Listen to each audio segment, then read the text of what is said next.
parmi les bâtiments historiques à très haute valeur patrimoniale, il est un de ceux dont le cœur bat encore avec une intensité incroyable. Il s'agissait d'abord de mettre en place un ascenseur, parce que c'était une des dernières salles de Suisse non accessibles aux personnes à mobilité réduite. Ensuite, il fallait rénover, mettre à jour toutes les installations techniques. Et la demande complémentaire qui a été faite, c'est de réfléchir à une réorganisation de la disposition de la salle. Et on a proposé d'organiser ces sièges face à la ville, face à la Treille. On a une salle dont le plan est rectangulaire, mais légèrement irrégulier.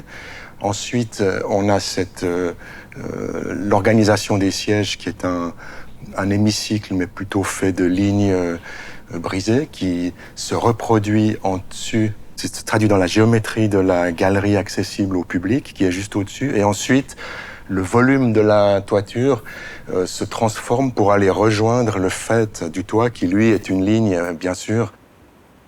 Il fallait à la fois apporter de la lumière, donc d'une certaine façon rafraîchir cet espace-là, qui était très confiné avant. Le dôme, c'est cette alternance, on va dire, c'est ce lattage en bois qui rend le matériau légèrement plus abstrait et qui recouvre cette toile de répartition de la lumière qui, elle, témoigne d'une technologie un peu plus contemporaine. Et c'est les deux ensemble qui nous intéressaient.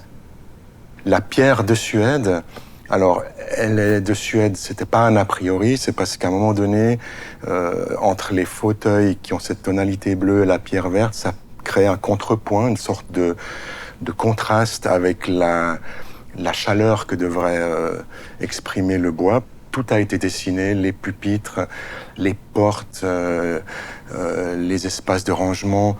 On peut dire à peu près tout a été dessiné par le bureau. Donc il y a eu tout un ensemble de salles autour qui ont été restaurées, elles, pour répondre à leurs fonctions et aux besoins d'aujourd'hui, mais dans un esprit plus de rénovation que de transformation radicale. On retrouve ces teintes du chêne clair qui se transforment soit sur les sols, soit sur des parois qui sont dans des tonalités aussi beige clair.